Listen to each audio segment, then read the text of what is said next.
Most of us know this, the classic Atari, arguably the console that started it all, at least as far as the home gaming craze. Along with the classic 4-switch Woody, I have the lesser known Atari 2600 Junior, I even have an all-black Vader, and loads of games, or at least to me. I have over 50 games.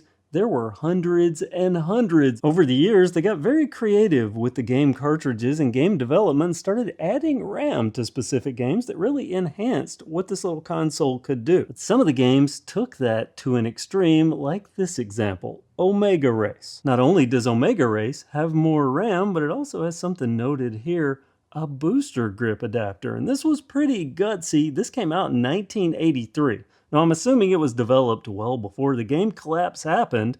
I don't know about the exact release date, but pretty much about the time this came to the market, all of this was starting to lose popularity and got to the point they were selling some of these games super cheap. So probably poor timing for this to need a booster grip, which actually shipped with the game. In my lot of games, I just got this cartridge. And I found out with the standard Atari controller, it's not really all that playable because you need an extra button.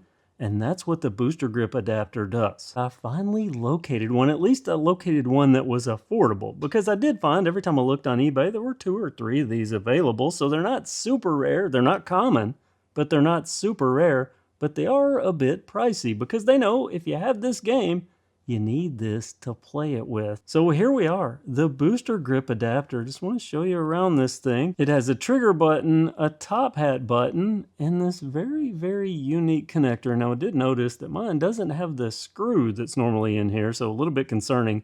I bought this in an as-is lot. I'll show you some of the other controllers that I got out of that lot in another video. And this button was a bit sticky, and by a bit, I mean I would press it in and I would have to tap it to get it to pop out. But with enough fader F5 and working it back and forth, I got both of these to somewhat function. Now you see when I get into the gaming of it, I'll still have a lot of gaming questions about this game, but in theory, this will work enough to get me going to try out the game. And you can see the actual Atari controller plugs right into there. It's sort of a pass-through.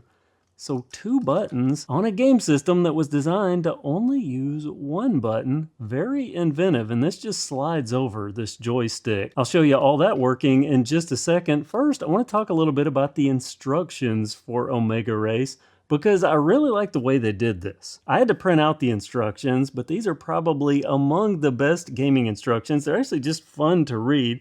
So I want to go through a couple of the slides and just show you the way they present this. The Omegans are talking to you, the player, directly, and I'm guessing they abducted you because they're calling you the Earthling. They explain how this race was developed to train their warriors who quickly mastered it, and then they all became bored. So they searched the galaxies looking for intelligent life to compete in the Omega Race. Couldn't find any, so you'll just have to do it. And I love this detail. It's even signed, the Omegans. And the rest of the instructions, it's the same thing.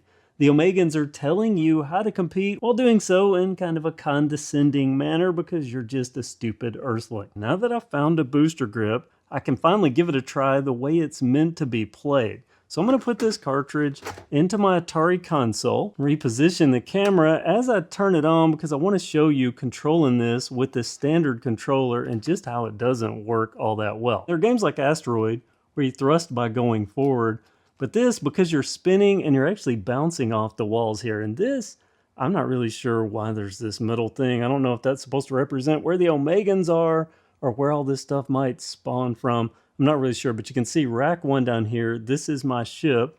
So because I don't have the thruster top hat switch, let me show you.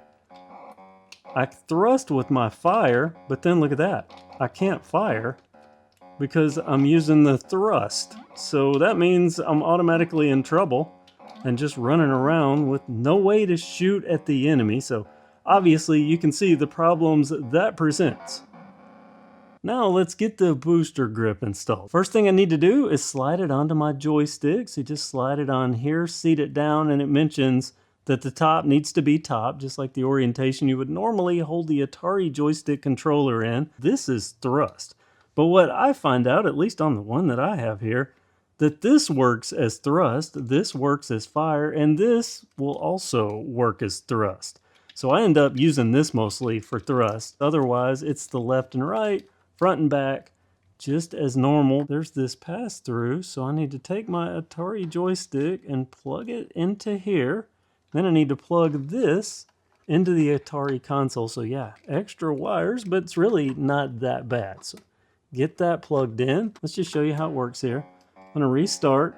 So I've got thrust here, and I've got my fire there, and you can only shoot 2 at a time.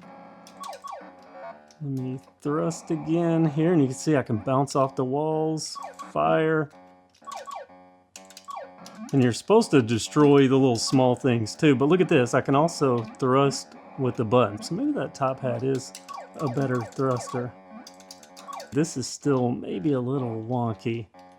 Am I just not pressing it right? Because, well, used controller, old stuff, but you can see it gives me actually 2 buttons to control this game with, which is really cool. Makes the game far more playable than just with the joystick alone. So let me take this off. Let's just reset this and then try it with just the joystick again, because remember, I don't have a way to fire. So it's instant death or guaranteed death every time. Put the booster grip back on here, and now not only can I boost, but I can fire at the same time. So 2 buttons in an Atari game. For a system designed to only use one, that's very, very creative. The downsides, obviously, if this quits working or you lose it, then you really lose the ability to play the game. And can't find any other aftermarket controller. I found some with 2 buttons, but those 2 button controllers, the buttons just work as 1 button. You just get the choice of one or the other, not having 2 actual inputs for a game on an Atari. The Omega Race Boost Grip from CBS Interactive is a little wonky up top. I'm thinking the more I play with this, maybe it'll get better. I thought I would take it apart, but it's sort of fused together. I can't really find any tabs. There's no screws or anything like that to take it apart with, and it did take me quite a while to get this finally freed up. I was literally doing this, sprayed Fader F5 down in there, and was doing this for about 20 minutes. Different angles, pressing and prodding, and finally, I got that where it'd free up. Maybe I need to do that with this. Notice how this sort of rocks forward. It's not your typical just down button. It's sort of a forward, but it doesn't slide forward. It just sort of rockers down. So maybe that's what I'm doing. Maybe I'm holding it wrong. I'll play with this a little more. Just wanted to show you Omega Race with the booster grip. Just some weird stuff from Atari's history. Unique games. I'm glad I at least have this combo. The game itself, take it or leave it. I definitely have more favorite Atari games, but I'm going to give this a go. See if I can get this working better, or at least get more used to the controls and see if it becomes more fun from that point forward. But what do you think? Did you know Omega Race existed? Did you know the booster grip existed? Comment below. Thanks for watching and have a great day.